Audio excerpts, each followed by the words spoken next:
Hey everyone, welcome back to my channel. Today I'm going to be sharing with you ways to remember to give offerings to deities or spirits or anything you're working with, because it can be really hard to remember if you're trying to build a relationship, because life gets in the way and you kind of forget to do these things even though they're really important, because you don't want anyone or anything to feel neglected. So I've put together a list of things you can do to remember to give offerings, but the first thing that's important to do before you start implementing these habits and different practices is to decide how often you want to give offerings.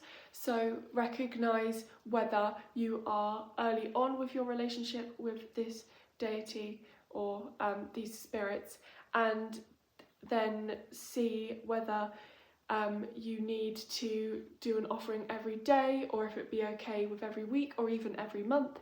And also the types of offerings that you want to give, because it doesn't always have to be like physical things, like crystals or food or stuff like that. It can just be your energy. It could be you singing, it could be you playing music, it could be just your time. So yes, before you start to think about how you can remember to do these things, see what you want to do as offerings. And if you don't know, because your deity or the spirits or whatever are really not well known or well documented what they like and what they don't like, then something good to do is do divination, to ask them, or do some kind of meditation to connect with them, and then things may come up. And then you can also just like be really kind with the way that you act. So if they don't like an offering, like if you give a deity an apple and they hate apples but you thought that they would like apples,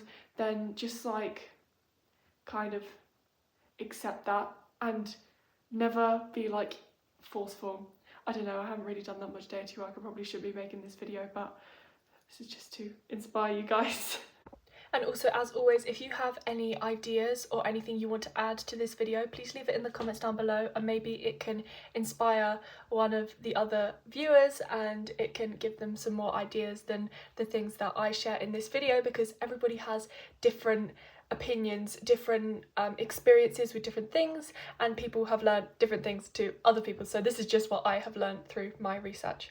So the first thing you can do is to attach it to a habit that you already have. So if you eat dinner every day, you could remember every time you make dinner, you can make an offering for a deity, and you could put them like a place at the table, or if you feed your pet every day, you could do it when you feed your pet, because you already do that thing every day and you're not going to forget.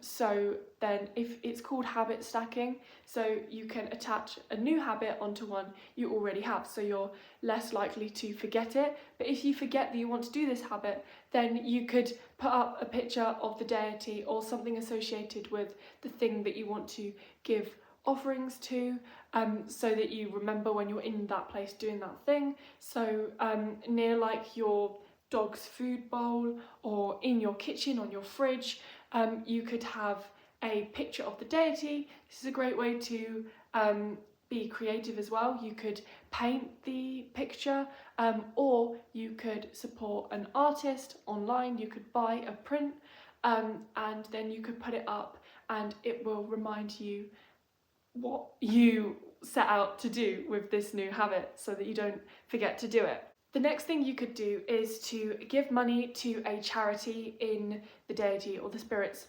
honour every month. So instead of just letting the money mindlessly going out of your account, because you can sign up for like a direct debit for it to take the money out of your account every month. Instead, every month when you kind of look at your money, you maybe do budgeting or you do taxes. I think they do that in America, they don't do it in this country, they just take it without you even knowing.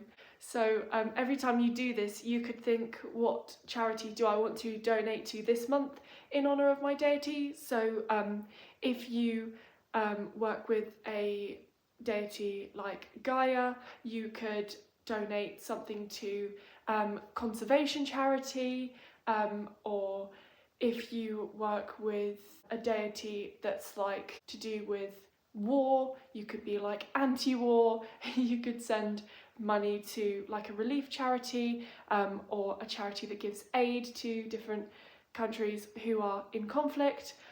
Like you could even do like Save the Children if you had a deity that symbolises like childhood and things like that. And if you really like that charity, then you can just remember to keep doing that every month. Or maybe if they send you a newsletter, then you'll remember that you're giving the money. But I just think that it's a great idea to do giving money to charity if you can give, if you have the money to. Not a lot of people in this cost of living crisis are even thinking about charity, which is really sad because it's just so hard to pay for stuff for yourself to even think about paying for anything else. But it could be a really small donation. You could think of something that you might not need that you're paying for. Like, I really need to cancel Disney Plus because I don't use it. So that money that my family have been spending on Disney Plus, we could spend on giving to a charity, or doing something else that would be in honour of a deity, things like that. So if you like don't use Netflix anymore, what is my voice today? Why does my voice keep going weird? Oh my god. This is a great idea for doing witchy stuff as well, because it could be with like conservation. You could do it for planting trees, or something that's really, really nice is you could buy some land. There's this charity, I can't remember what it's called, I'll try and remember and put it in the description, where you can buy like a little bit of woodland in Scotland, and it's like £50 or something, and it makes you like a lord or a lady or equivalent. So then you're trying to conserve nature, and you also feel like you're more connected to it because you have this land in your name, even though you can't do anything with the land. It's just you protecting a bit of forest that's never going to be ripped down. So that's a really nice thing you can do. The next thing you can do is to plant a tree at each Sabbath that is associated with that deity. Don't know why I came up with that, because that's quite a hard thing to do. But if you're able to, or like maybe through your place of work or your school, even just planting one tree is a really lovely thing to do for a deity. And there's like loads of lists online of trees that are associated with certain deities, different mythologies and things like that, or different spirits. So that is a great thing you can do. Now that isn't something you can do that's like often that you do, unless you do, as I said, the Sabbath thing. So every Sabbath you plant a tree. But even if you just do it once, that's a really nice offering. And you could always go back to that tree, and you could like spend time with the deity there. You could kind of meditate and try and talk to them, contact them, stuff like that. So yes. The next one is to try and give an offering every time you water your plants. So if you have loads of plants like me, or even just one plant, you could put your deity altar next to the plants so that they kind of get some of that energy. You could even devote those plants to the deity, and then you remember to do both things at once, which is similar to the habit stacking that I talked about earlier. And the final thing I want to talk about is if you really can't remember to give offerings, maybe it's a sign that that deity isn't right for you. If you don't feel drawn to spend time with them, to contact them, to give offerings to them often, then maybe you are more suited to work with a different deity. So it might be time to thank this deity and to move on respectfully, because you don't want to feel like you're just doing it just because. If you just picked a deity because you thought they were cool, but you didn't really have a strong connection with them, and you kind of don't really feel like you're getting anything out of it, don't carry on with it if it doesn't feel right to you.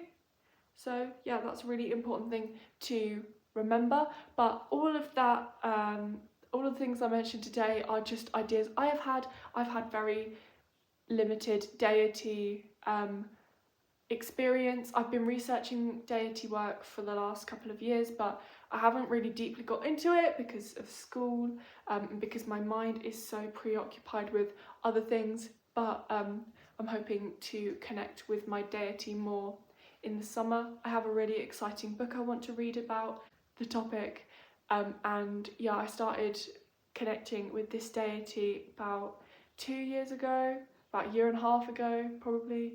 Yeah, so really excited for when I have time to do that, but maybe I'll start trying to implement some of the habits that I spoke about today so that I can stay connected with my deity even though it is a crazy busy time. But I hope that this video made you feel less alone, that it is normal, that we all do forget sometimes to give offerings to deities or spirits or even ancestors. This video could be applied to ancestor work and stuff like that. So hope it was helpful. If you liked this video, please leave a like, please subscribe for more videos like this, and I'll see you all soon. Bye!